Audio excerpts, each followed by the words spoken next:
It put me in safe driving mode for some reason. Safe driving mode. Yeah, I don't get it. Uh, Okay, three. Ben Lawrence. Paul Goody. Okay.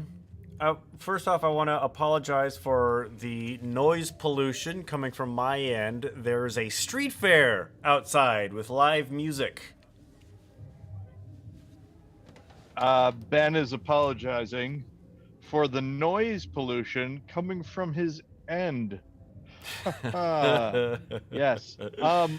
Ben, I no problems. Thank you for letting me know, but it is in no way distracting, at least to me. Well, you probably won't Hopefully, be it able will to hear also it, not but be distracting to the audience. I can see the music from outside affecting my level meter, so I know that some of it is getting picked Oh up. no. Yeah. Anyway, how's it going, Paul? Good. I believe that we have some lag happening, Ben. Probably. Uh, Nothing new. The plan was for me to bring my laptop down here and plug it into the Ethernet cable and then record on Jennifer's computer and Skype or Zoom with you. Let's get the branding right. Zoom with you uh, on the laptop. But as already discussed, I was late already, so I didn't want to take time to do that. Right. So here we are. You've got me, Laggy Paul, as I Luggy, am luggy, luggy, known. luggy, Polly, Polly, Polly, Polly. Luggy Paul, Luggy Paul. There's So a Flight of the I, Conchords song called "Leggy Blonde," which is hey, what I was thinking of when I was thinking of Laggy Paul. I think of Leggy Blonde. so yeah, that's me all over. Um, so I think I talked about this before. I'm trying to do more music stuff. Betty had an electronic piano in her room, and Yeah. I have moved it into my room because she doesn't have a lot of room. And so I've started to actually play around with playing it. And the great thing about playing the piano is that it shows me how good I am at playing the ukulele. I'm actually a lot better than I thought because I struggled to get through a song on the piano and then I switched to the ukulele and it's real easy. So that's cool. Almost as if you've been playing the stringed instrument more. Indeed. The keyboard, the thing I like about it is the way that it's laid out and stuff. It's easier to visualize sometimes, like how the relationship between, and I think that's probably why the piano is what it is. It's because if you think about how the piano is set up, it's got the keys, and I think those keys as a visual aid for how music is set up was probably the piano's big selling point when it came along and people were like, yeah. Yeah, except you remember when I was taking piano lessons. I was I probably in do. my mid to late 30s doing that. And I actually played the keyboard during a couple of Spin the Bottles. Um, I found it really hard to learn how to play the piano as a left handed adult because Hmm. my left hand wanted to play the melody and my right hand wanted to play the bass, but the keys aren't laid out that way.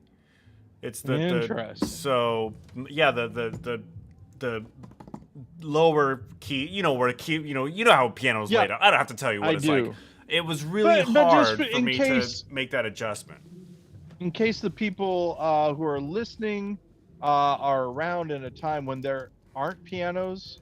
How many keys are there on a piano? Is it 88? Is that right? 88 keys, about And 44 women. there are white keys that are the non-sharps and flats, and then there are black keys, which are the sharps and flats. Keys are laid out on a keyboard, which is just a flat plane where the keys are at. And when you press a key down, there's a little hammer that hits a note on the keyboard, and so you can play combinations of notes on those keys, and that's what Ben was learning to do, and it's It's learning to play piano is what which it's is called. essentially a modified, or a piano is a percussion instrument, and I feel Yes. like I can hold my own on the drums, but the piano was just not my instrument. Which is sad because Here's I wanted to actually learn how to read music. That was my goal in learning to play piano, was learning how to read music at the same time. That was super hard too. Also, I didn't put the work in.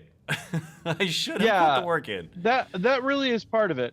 Yeah. So here's my question though: when you were learning the piano, did your teacher get you to use the sustain pedal at all? Yes. When I was playing a piece that needed the pedal, I did incorporate that. Because this is a tip that I saw, and I find it to be true. Nothing has a greater effect between being an amateurish piano player and starting to be at the low level of good than being able to use a sustain pedal effectively. Like like the sound when you don't have that sustain pedal, it's harder to sound like the piano that you hear on a recording, like a radio or a concert or whatever, because the continuation of one note into the next, Yeah. when missing, makes it sound really choppy, and that is new. I'm getting the hang of it, but I'm nowhere So I'm near there. assuming this electric keyboard has a sustain pedal, like a I little I plug-in. purchased a sustain pedal to plug into it. Yeah. Yeah. And it arrived on Friday. So I've only been playing with it for like a couple of days. The keyboard that I had, which I gave to Goodwill, by the way, when I moved, Oh, the keyboard that I had did not. I mean, it had a plug-in for a sustain pedal. It did not come with one. I did not buy one. It did have a button I could push that oh, turned the keys into. So you couldn't, like, I mean, you probably could push it while you were playing, but it would be annoying, and you wouldn't. You'd have to yeah. take your hands off the keyboard. The big thing I learned is that sustain is on or off. It doesn't, at least on the cheaper keyboards like I have. The Yeah, pedal costs like $25, but you can't gradually back off of the sustain. You're either sustaining or you're it's not sustaining. binary. And the thing that I learned is that when the time comes to switch chords, you pull your foot up when you hit the chord, and then you put your foot back down. So you turn the sustain off right before the next chord hits, if that makes sense. Yeah, I mean, it's been a while Uh, since I've dealt with it. so I anyway, even but that's what forgot I've been what doing. I have forgotten what the sustain notation is on sheet music. Couldn't tell you what it looks like. Now I have a new question for you, Ben. Yes, Paul. Uh, do you remember you know how I have my little obsessions of things? Yeah. Um, do you remember my obsession right like a year before I left, right around that, with this documentary called The Institute, which was about a game that people were playing in San Francisco, sort of an alternate reality game with a lot of clues and things like that? I do not remember this particular obsession. Well, the documentary about that game was in itself a game, and I played it and I won. I completed the game. I was very happy about it. And I'm watching this other thing called Dispatches from Elsewhere, which sounded familiar. Now, granted, it's like 9 years later, right, Yeah. from when I was playing the game. Um, and it's by Jason Segel. Is that right? Jason Segel. He's a The actor? comedic actor. Yeah. Yeah, he's the creator of this series, and I'm watching it, and there's some stuff that seems familiar, and then they say the Jejun Institute, which is the institute from the institute. And so I realized that this dramatic show that I'm watching is a show based on the documentary that I was watching, and I was doing all these clues for and Mm. stuff. And so I'm on the last episode. It's pretty good, right? And I like it. And I'm watching it, and it says executive producer Heidi Schreck, or not executive, like co-producer, something like that. Heidi Schreck. Heidi And I'm Schreck, like, oh, Heidi Schreck. Seattle's own. Yeah. Yeah. She's bringing So what the Constitution means to me to the Seattle Rep pretty soon. yeah, I heard about what the Constitution means to me today because I was looking her up, seeing what she was doing, and apparently, that play is doing very well. Yeah, and in fact, I think it. I saw it on Amazon Prime. You may or may not still be able to see it on there. I'm not quite sure. Prime does this annoying thing where they will tease you with something that's available to you, and then when you start watching it, they will take it away. They will take your Ah, Prime membership availability away, so you have to pay to watch the rest of it. oh no, that's too bad. So, I'm guessing Heidi Schreck, what the Constitution means to me. A lot of her talking about the Second Amendment, how she feels that guns are important, that sort of thing, right? Yeah, it's all about it's all about two-way. I think if she would have done that, that would have been funny. Like no one else would have gotten it, but I would have thought that it was hilarious. I was in a But yeah, play with her, and I and was it there. Hot House? No, it was another. It was at on the boards. And it was a Sergeant Rigsby show, and Oh, okay. there was another actor in the play who was supposed to play this particular role, and in shadow. So we're live people, but we're in shadow. It's like there's a giant Yeah. screen. I'm supposed to pick this other actress up and hold her up so she can like grab something from the ceiling, right? And she was like, I can't do that. And I totally thought it was because she didn't want me to pick her up. Like maybe I thought maybe she was uncomfortable with me. Like I knew her, but we weren't like close or anything like that. Yeah. So Heidi took over that role. So this part I picked up Heidi Schreck and she pretended to take this thing. Turns out that this other actor found out she was pregnant. That's why she did not want me to pick her up. And I'm like, Oh. well, that made me feel super nice because it wasn't about me. Because Yeah. everything's about me these days. And in Ben those days. Ben'll drop me. Exactly. I don't trust him. I think it was more the stomach compression way of picking her Yeah. up that was the issue. Yeah. I still think to this day, Jennifer's idea for alternate casting in the front page would have been good. So we did the front page, and Jennifer was pregnant, right? And in the front page, the actor, your friend and mine, whose name is Scott O'More, Yes. is trying to break up with this woman, or doesn't know if he wants to marry her, and they're like, well, you gotta marry her, and there's this this 1930s or 20s, I don't know, kind of thing about, well, he's dating her, he has to marry her now. Yeah. And Jennifer thought if she were cast in that role, the idea that this woman's 6 months pregnant, all the lines of you gotta marry her, all the things of you made a promise to her and stuff like that would Yep. suddenly It totally like, hit different. yeah, exactly. Which I thought was a funny thing, but yeah. Didn't happen. Although that is when what is it? Misha Berson? Misha Berson? Is that Me Berson left during the performances Loudly. we saw. Loudly left because August Wilson had just died. Yes. So not only had she left during the show because August Wilson had died, so she needed to go like write up an article or something. She Yeah. had been on her phone during the Yes. show. Yes. like and at the time texting wasn't as prevalent. Texting on your This was cell phone this was 2005, as a 2004. privacy thing wasn't really introduced until later. Um, it's not something that people did a lot of, Yeah. because for a while phones didn't have the typing capability. Didn't have. I remember when I was in. Well, I guess this was late. This is later in when I was working at Amazon.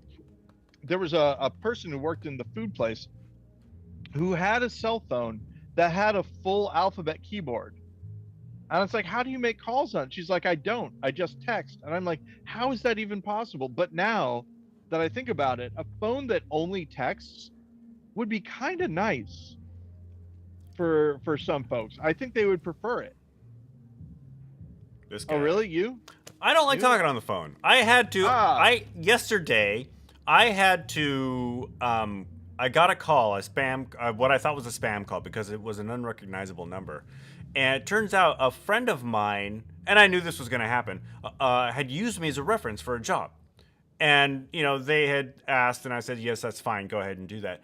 I've done that before, and nobody's ever called me. Nobody's ever checked up on this reference, but this guy did, and that was actually the most stressful part of my day, was calling this fella back and to talk to him to give a reference to this other person that I knew.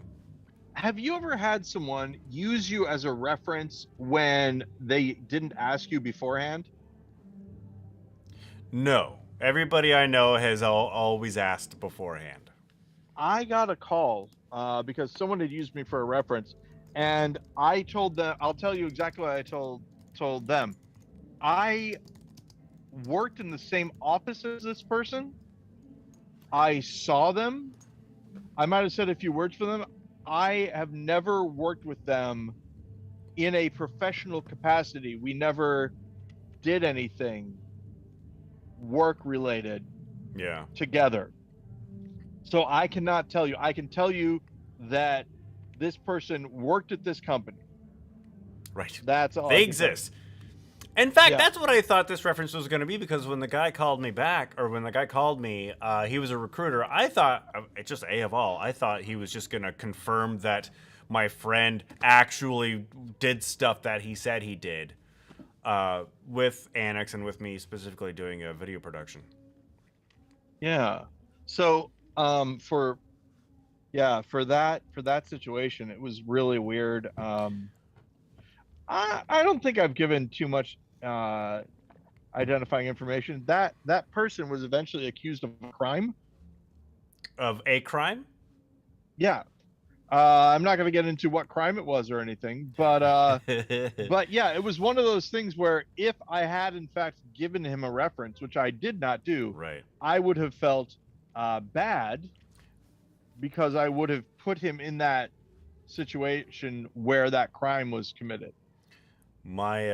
So my friend actually texted me today, said that they got the job, and I was like, oh great, congratulations, and I hope you don't screw this up because that'll look poorly on me. Nice. That is correct. I didn't really think that, but and they're not gonna screw it up. They'll be great. So kid news, because I don't do yelling for Betty anymore. As we know, Betty Yeah. has outgrown the wanting to be on the podcast thing. Maybe it'll change eventually, who knows, but just want to give you this news. Very excited in mixology now, making a lot of fake cocktails, Okay. just like all sorts of, because I got the blender, so we were making smoothies and stuff. Right. And now she's making all of these different non-alcoholic beverages. It's pretty interesting, kind of Do cool. you get to taste these beverages? Get to? Yes. I would say that I will most likely be tasting every single one of these beverages. Yeah. And I would say get to is it's kind of neat, I mean, it's more positive than me asking, do you have to taste these beverages? Right. No. I think get to is correct. I am obligated to. I am like it is an inevitability. Right. Uh, and sometimes sometimes they're very good. I have not run into one that is bad. But yeah, this is what I will say. It is expected of me that I will try these. All right, And speaking of, yeah. if I was told that I couldn't try them, I would be disappointed and a little bit let down. So I think get to is correct. I do. Speaking of beverages, odd beverages, possibly. I do have to mention something. A bit of feedback from last week. Oh, by the way, Drunk is with us, so say hello to Drunk. Hey, Drunk. I was actually worried. Just really quick. Thanks, Drunk. I was worried that you wouldn't show up because we had to skip a day, and you are not privy to our. We skipped 2 days. Oh yeah, we did. You're not privy to because we skipped a day, and then we skipped that day as well because my kid had a band thing. So, by the way, I mentioned I had to reschedule you again because Betty has Bandcamp, and this person said Betty has Bandcamp is a great band name. It is. Oh my gosh, that is nice. So anyway, last week you talked about this celery drink that you had, yeah. and it was slightly spicy. Mm-hmm. And McCandless, when he was listening to the show later on, he was texting me feedback. One of the things he said was, Paul has lived in the Midwest long enough that celery counts as a spice. Man, oh man, Ben, I gotta say, it is like Superman coming to the Earth from Krypton here. When it comes to eating spicy things, when I am cautioned, be careful, this is spicy. Yeah, no, it's not. It is normally not. Yeah, when I say spicy, I mean spicy in the terms of it's not heat. It's just this tastes sort of gingery, kind of it like it has a spice connotation. Not that it is too hot for me to handle. I need to point that out. But yeah. This ketchup is too spicy is a phrase that I actually heard someone say upon moving back here. I'm looking through Steven's texts from last week just to see if there's anything else I want to mention. I think Drunk will attest to this though. Horseradish, pretty spicy. People eat it on all sorts of stuff around here. I can't remember the last time I had horseradish. Oh yeah, it's a big deal. It's one of the crops around here. So Steven says the Globe, amazingly hostile. We were talking about the vegan restaurant on Capitol Hill, the Globe. Yeah. Oh, does he talk about the pizza place at all? He didn't mention the pizza place, but he does call out the Green Cat and the Ginger Blast Tea. He says, quote, sorry. Ginger Blast Tea, a little spicy, Ben. Just a little spicy. He says, quote, sorry, I'm so very, very late. Is Steven watching? Did he by any chance wait around long enough just hoping that I'd show up? End quote. So, I think he, I don't know if that's actually something you said that he was calling out, or if that was I think that was his interpretation of me asking that question. I did ask, is Steven, sorry I'm so late, is Steven watching? Was a thing I asked. I think the other thing was a commentary on that question. And that's about it. I was going to mention something, but it's out of my head, so I will think on it and mention it later. Oh, hey, have you been watching the news at all? I don't watch the news, Paul. I absorb it in my day-to-day internet trolling. Yes. In fact, I think I'm somewhat a little plugged in. Do you have Ben gonna guess the news? Oh, I'm quizzing you. Paul gonna guess the news. I want you to quiz me. I will say this: the only news that I know of, or the only news conduit I may have is Jennifer may have told me a news story, and I'll let you know This if is it's the probably one. it because this has been sort of like the biggest like news thing that's happened lately. Yeah. A very controversial author was Oh no, this is attacked. different. Oh, a very controversial author was attacked in New York City recently. In fact, this happened yesterday. Physically attacked? Physically attacked. He walked on stage about to give a speech and shortly thereafter was He. attacked with a knife. Can you With guess a knife. which controversial author was violently and from what I hear will possibly lose an eye and is in critical condition? They say he may pull Yow. through, but if he does, he's in very bad shape. Controversial author. I don't know if he's an author. I think of him more as a public speaker. But I'm going to guess Jordan Peterson. No, it is not Jordan Peterson. Okay. Second guess. Controversial author. Okay, Ben, I'm going to ask for a hint. It's a male, obviously. Does this Yes. person write nonfiction or fiction? I believe it's fiction, but I'm not aware. Jennifer has come in. So I take lisinopril, which is an ACE inhibitor. Uh-huh. The COVID-19 virus attaches to the ACE receptor. So people on ACE inhibitors are less likely to get COVID-19. Not Lexapro, which is a selective serotonin reuptake inhibitor. Wait, That's an antidepressant. okay, so this was a conversation that I had. Oh, are you on the phone with Stephanie Reed? No, I was listening to your podcast Oh, from last week. okay. So we have Jennifer Pratt, Jennifer Fact Checker, here with a live. Hey, you can actually. So that's one correction. You have a chance to scoop me, Jennifer.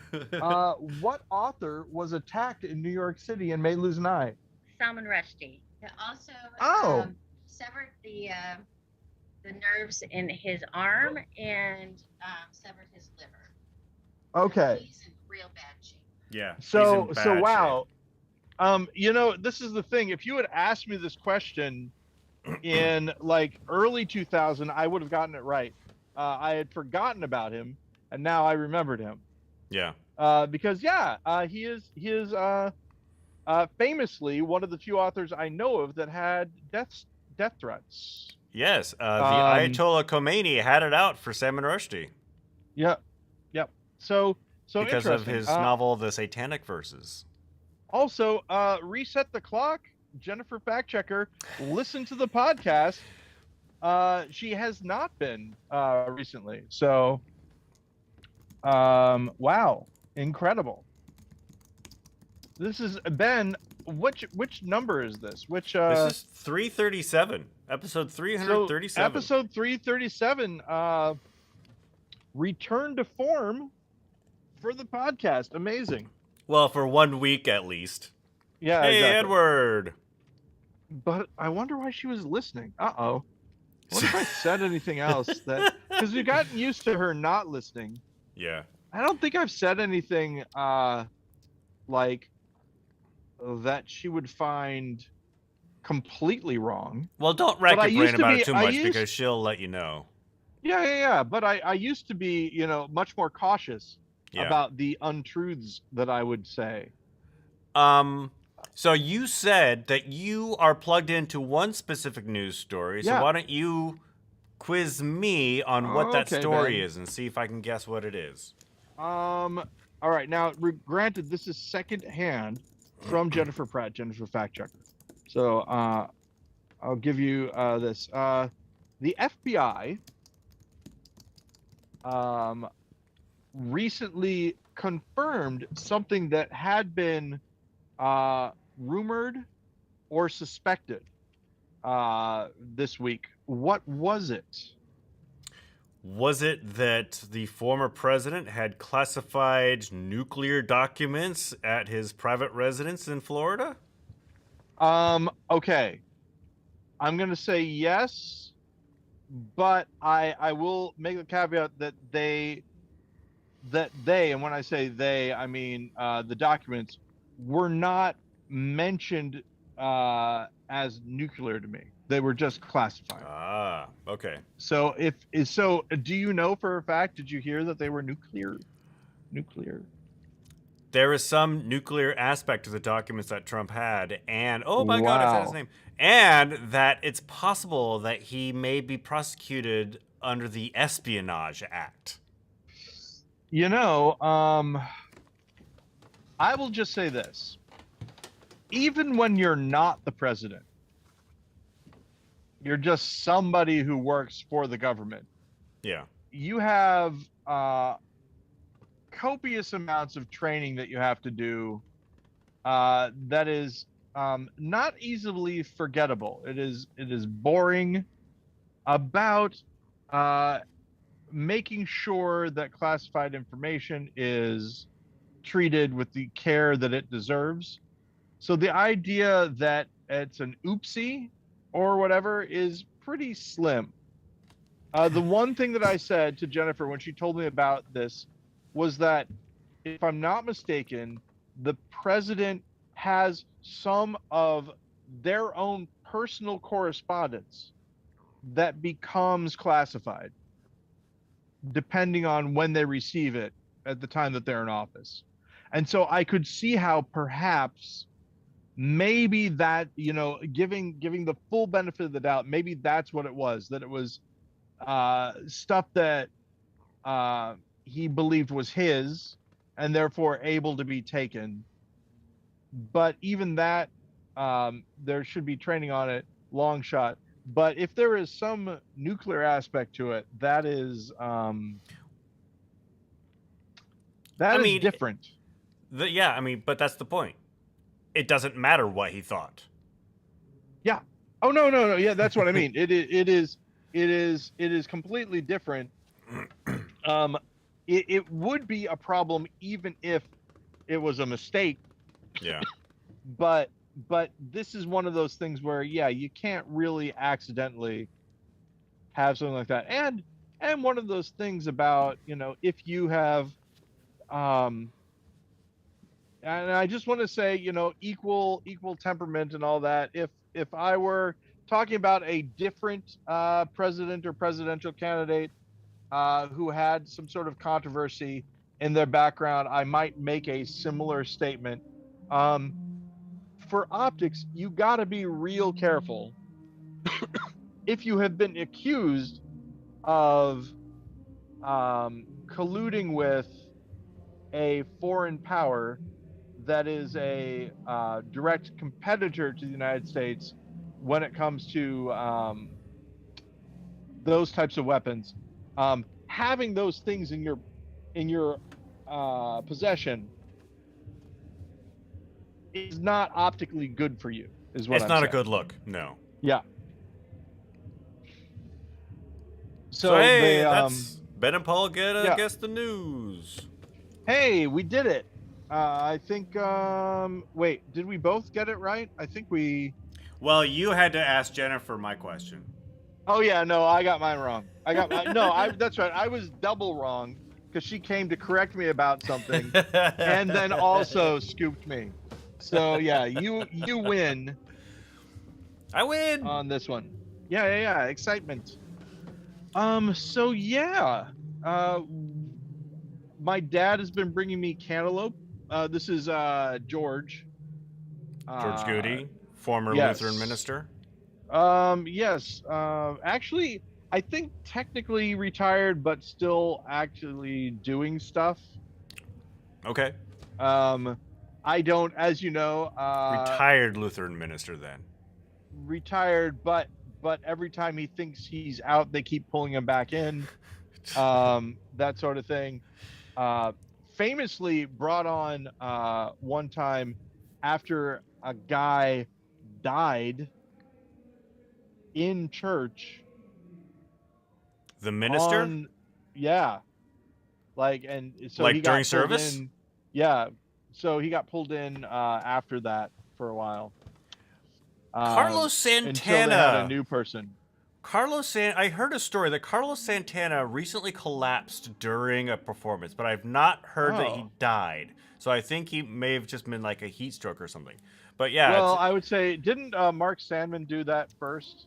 Mark Sandman. I mean, I'm sure Mark Sandman of Morphine was not the first performer to die on stage, but he's certainly the first one that comes to my mind when I think about it. When you said I don't think Mark Sandman from Morphine was the first person to die on stage, a whole bunch of Vegas comedians all like failed a sort of dog whistle and were like, you should have talked to me back in. What happened? I think it's possible. I played the Square Room back in '72, and nobody came. Except for that guy over there, and we don't talk about him. He paid for that. Yeah. Did you hear about what was it? Did you hear about the pervert robot postal carrier? I have not heard about the pervert robot postal carrier. He came in the mail. So you've said that punchline on the show before. I have. Yes. And did you forget about it, or did you? No, the setup was different. Oh, what was it? What was it that time?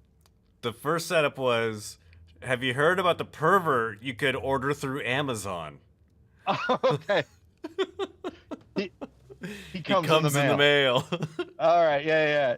They're both good. Okay, so Ben, you see this? Kinda. All right, looks like a card of some sort. All right, now, what about this? You see this? No, it's kind of washed out. Looks like instructions for like a microphone, maybe. Look at the shape. Oh, you see the shape?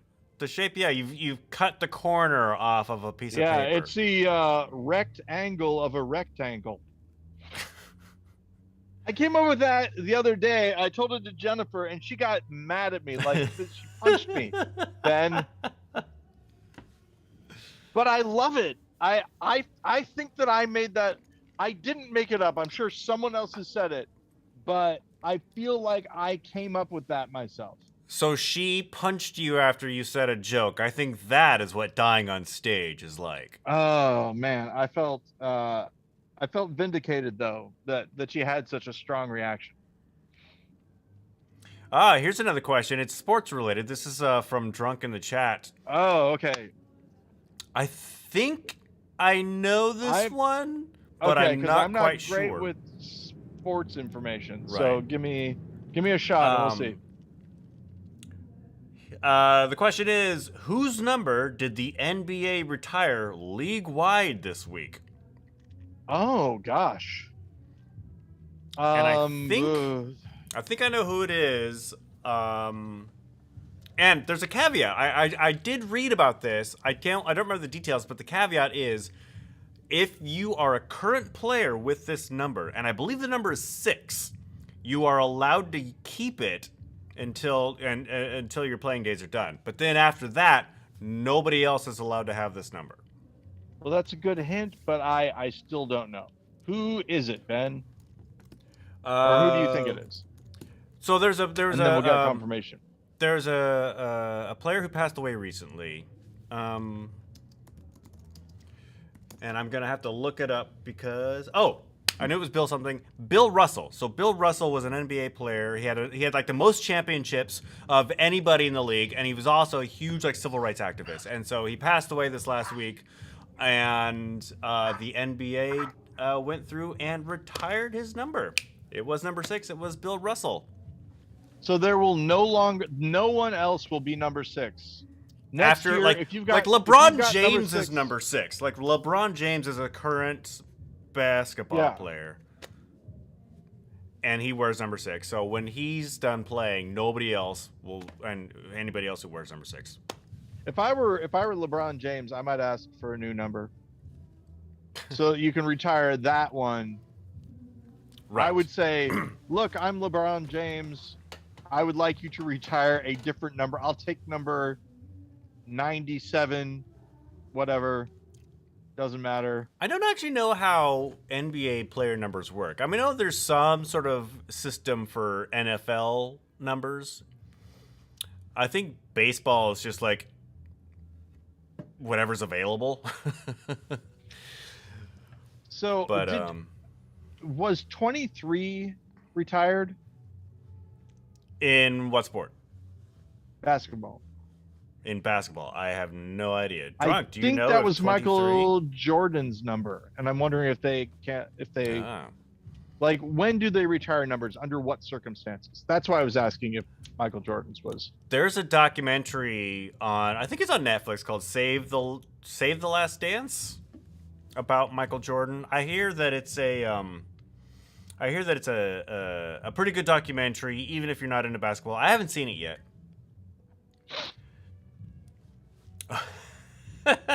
So you mentioned that. So this is a news in from Drunk. You mentioned that you would assume LeBron would change his number away from 6 so they can retire his new number. Turns out he literally just changed his number back to number 6 last season. Whoa! So not very good timing on his part. Yeah. That is. But Bill Russell's number 6 is the only number that has ever been retired league-wide in the NBA. Wow. No Jordan numbers retired. The only number that is league-wide retired in baseball is 42. That was Jackie Robinson. And but each team is allowed to retire their own numbers. Here's something that I can tell you for sure that I remember. I think I've talked to you about this before. I cracked my head open on the concrete breezeway that we had when I lived in Pontiac, Illinois. I was on some metal roller skates. The rest of it is shrouded in controversy. I was told that I was trying to jump over a chair. On roller skates. There are other people who suggest that perhaps I was pushed. It's all unsure. But how old were you at this point? I was I would have been probably 3 or 4. All right. But I remember specifically, and this is why I know that I remember the event. I was told that I would be back home before I could say Jack Robinson. And apparently I asked about it and no one knew why that was said to me. My thought is that it was because Jackie Robinson was so fast when he was running bases that became a statement. Either that or I looked it up and that's what I found out. Never heard him called Jack Robinson before. Sounds like some sort of like Midwestern saying. Yeah. Okay. Well, we'll find out. Faster Maybe. than you can say. Are you sure they didn't say faster than you can say Jack Rabbit? Robinson was for sure. Faster than you could say Jackie Robinson might have been it, but I'm almost positive it was Jack Robinson. Also, this is something else, Ben, that I will tell you.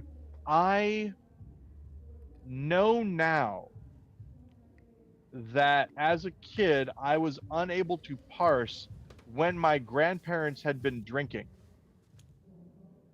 But I just knew that sometimes they didn't make sense when they were talking, and it was frustrating for me. So that's also a possibility.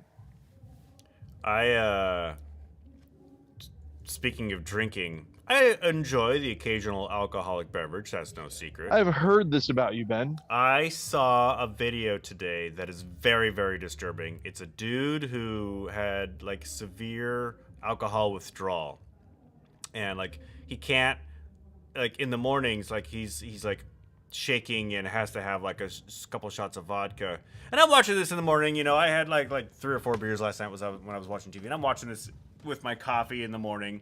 And I was just like, oh, all right. At least I'm not that guy. It's just, I don't know why I brought that up. Just a little moment of, every time I feel bad in the mornings because I'm slightly hungover, I'm not that guy. Yeah. Well, and what I can say to that, Ben, is especially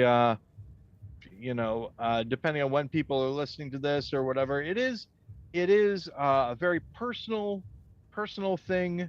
The fact that this man was, I assume, consented to be, It was his own TikTok. It was a thing yeah, where he was like, "Don't do this, kids."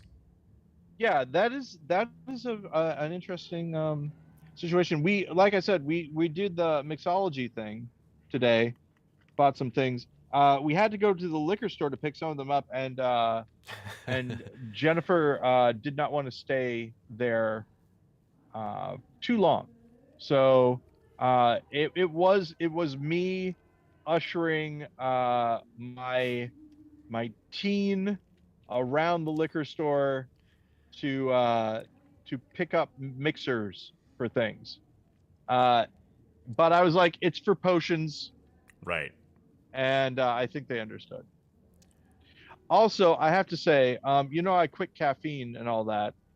I have been drinking, uh, on occasion, the occasional caffeinated beverage, and it's the same thing that when I was on Ritalin for a little bit for adult ADHD, where I was like, Ritalin's great. I can't believe, why would anyone not take this? This is amazing. I can't believe it. I was like, oh yeah, this is why I drank coffee all the time. This is what coffee is about. So Did I need to when make sure that I don't abuse it, and as Jennifer said, I don't turn into a monster. when you have a caffeinated beverage these days, can you feel the physical effects? I can. Well, I know. Yeah, I can notice that it's happening. Does it change Um, your behavior at all? I it this is what I can say. I talk more, and I get involved in projects more. Like, so it can it basically, my obsessive behavior stuff, or my hyper focus, or whatever you want to say, my special interests come out a little bit more, and that's sort of a problem. I can So, also become more argumentative. Paul, I have a question for you. Yes. Drunk wants to know if you're an actor, he thinks you would be great on a sitcom. Okay. So, there is I have done some acting. So I want to. That's why I wasn't just going to put Yeah. it in the chat. Want to make sure you're okay. Most Putting most of this my information out in stuff the world. is reality show based, not fictional. I was on a Bravo TV show when I had the more hair, called Lowell Work. That was back when I worked for a little bit at the Icon Has Cheeseburger place, and that had a very sitcom feel. Um, they're working off of the Office kind of uh, model, where you have recordings of things happening and then confessional things as well. So I did that.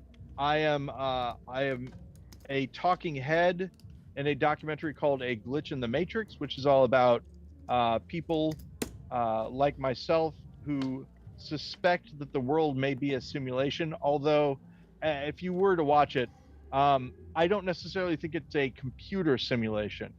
I think that we use that because it's the technology that we know, that, like, it's the most recent form of technology that we have, so we can use that as sort of an allegory. But I don't think that it's necessarily a bunch of ones and zeros.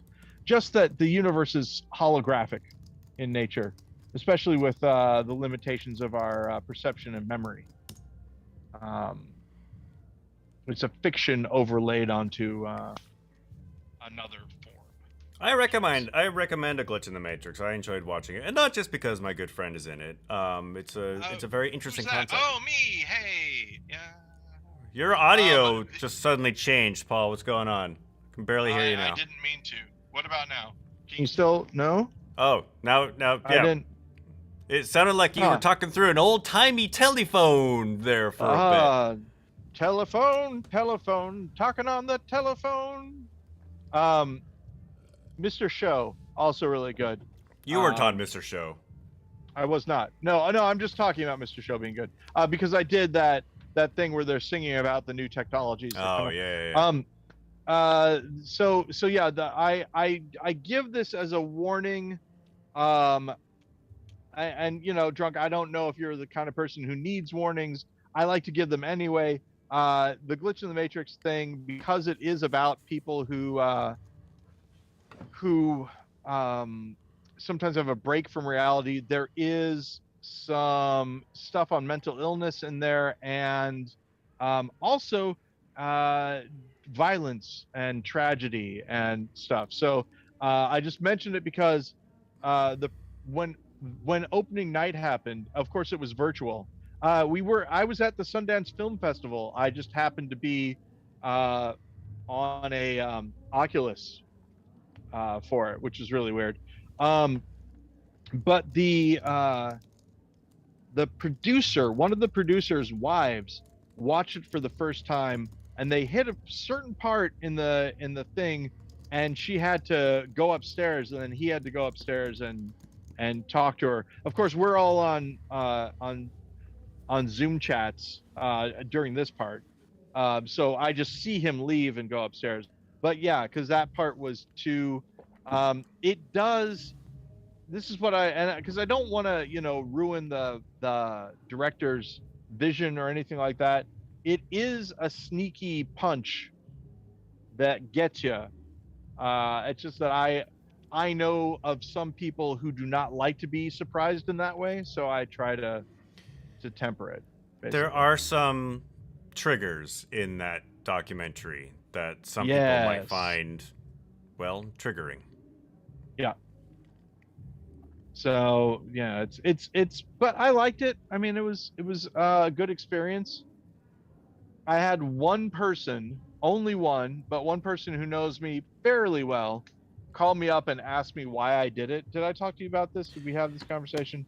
Maybe you did. Yeah, he was like, "How much did they pay you? I can't believe that you would say something, that you would say all that stuff and all that." And I was like, "This is this is a conversation between me and the director. I'm not going to discuss this with you, and I would not have been in it if I did not want to be in it, right? And all that sort of things." But yeah, money. Talking about money, Ben, when you're dealing with art is crass. We don't. That's why we here at the GudeLaurance podcast don't care about making money from our art. That's right, and me specifically, Ben actually does get paid for stuff. I used to get paid for stuff, and then I stopped because it's not worth it. If it ever does become worth it, then fine, but it's not right now. There's stuff that you have to worry about if you get paid for the art that you do, but if you don't get paid, there's a lot of freedom there. Is what I would say. Freedom to where you can just chat for an hour, no worries at all. Yeah. Don't need to exactly. have an it doesn't need to be good. Doesn't need to be good. For example, we don't have to have ads for Audible.com splitting up the show every once in a while. I had another one of those dreams, by the way, where someone from TikTok asked me to come back. It's crazy. Jesus Christ. But I mean, that was the thing, right? It was fun, but there was a commercial aspect and a data mining aspect to TikTok that I just was uncomfortable with and did not want to participate in, which is too bad because it was fun. But I am getting music playing and reading and watching TV done. Instead. I'm getting watching TV done too. In fact, I finished The Orville. I finally watched the final episode of season 3 last night. So did you like it? Was it good? I did. I really did like it, more so than I expected, I gotta say.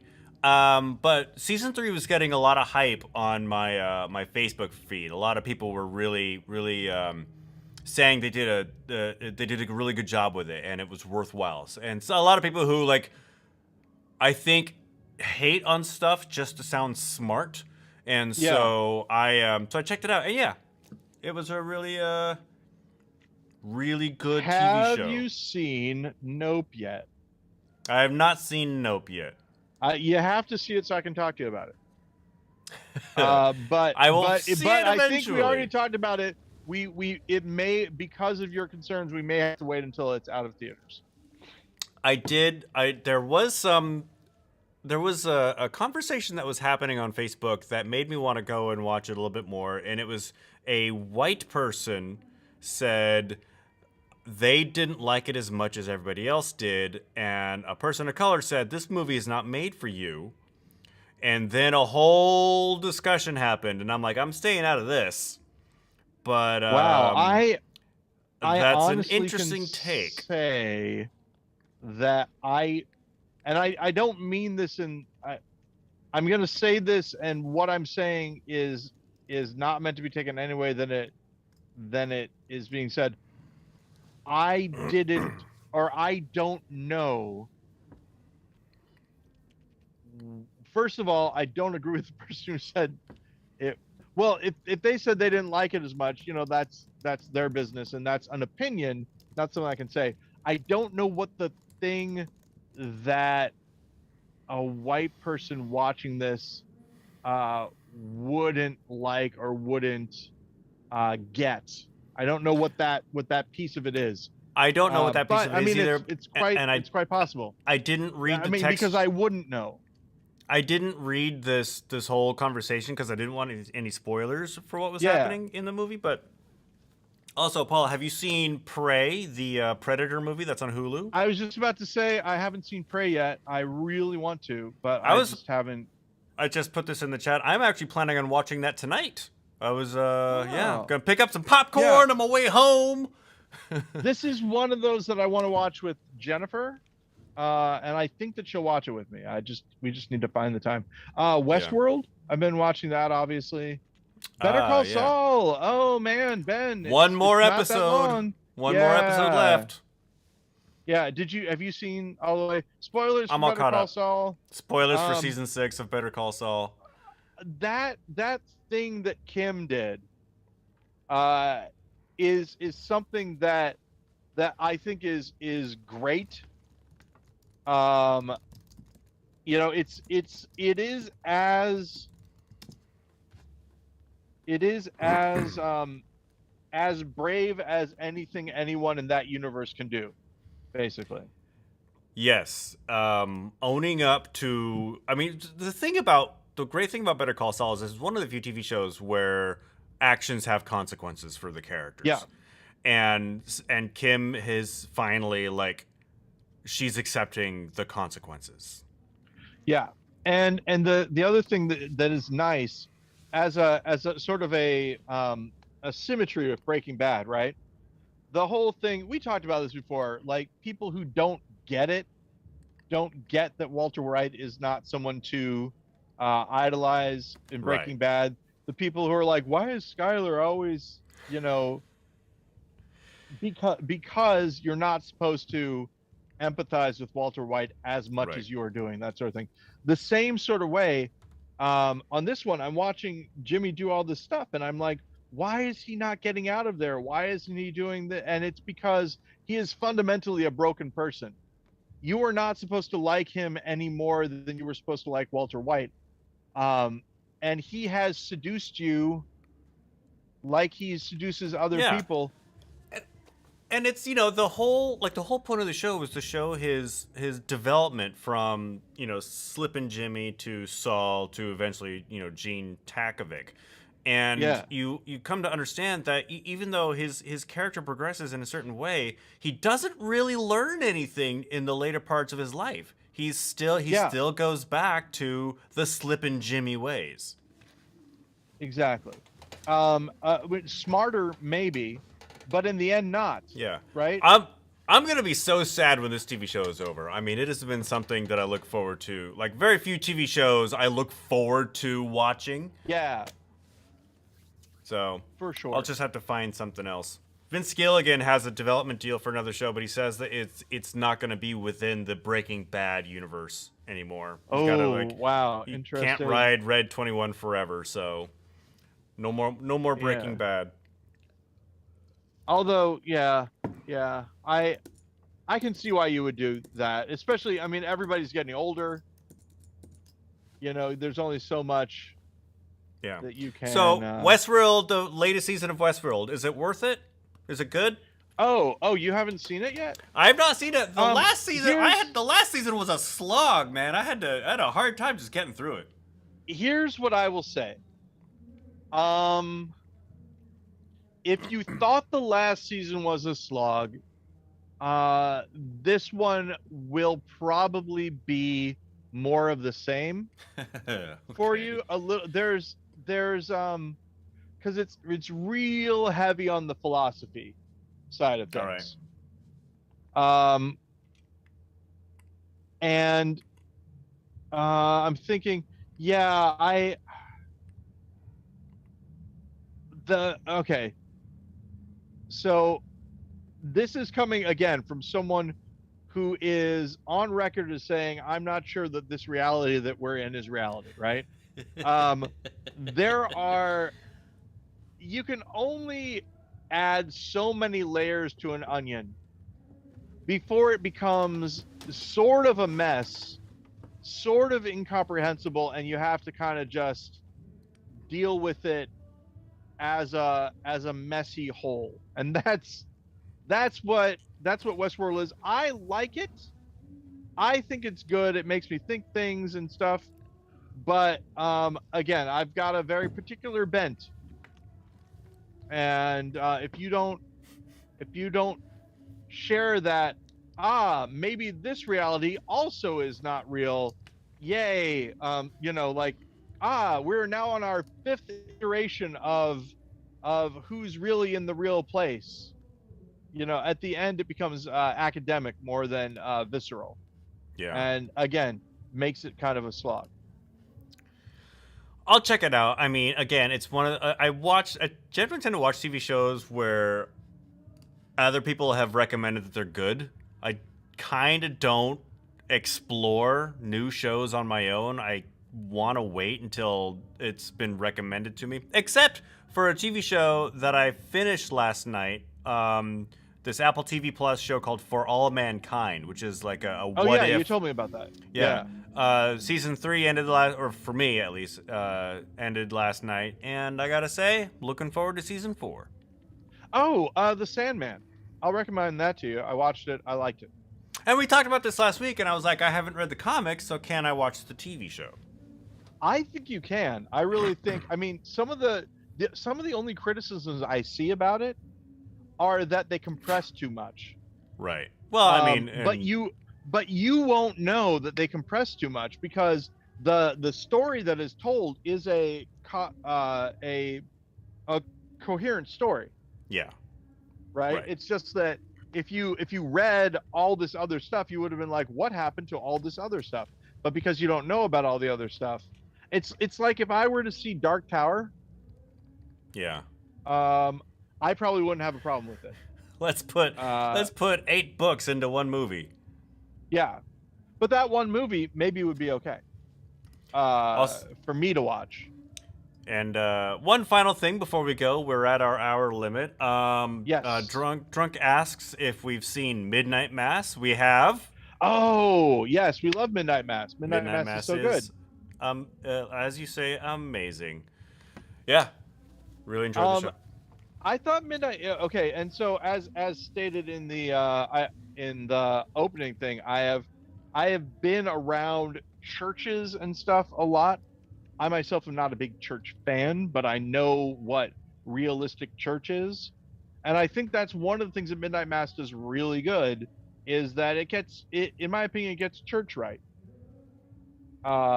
Spoilers for Midnight Mass, but the big bald vampire dude who comes in and then you all have to kind of worship him, that's a standard thing that you don't see in much of the drama about it. No, I'm kidding. Church is full of vampires. That's what I've learned. But no, I just mean the way that especially the way the pastor works, that is often the way that it goes, that they're kind of there. Yeah. And a big part of the town, but also separate from the town. It's a really interesting dichotomy. Anyway, on that note, Ben, I hope you keep it wrong. I hope you keep it wrong too. It's good talking to you. Yeah, I'll talk to you more later. And Drunk, once again, thanks for tuning in. For those of you who are listening to only the audio portion of this, we're also streaming on YouTube.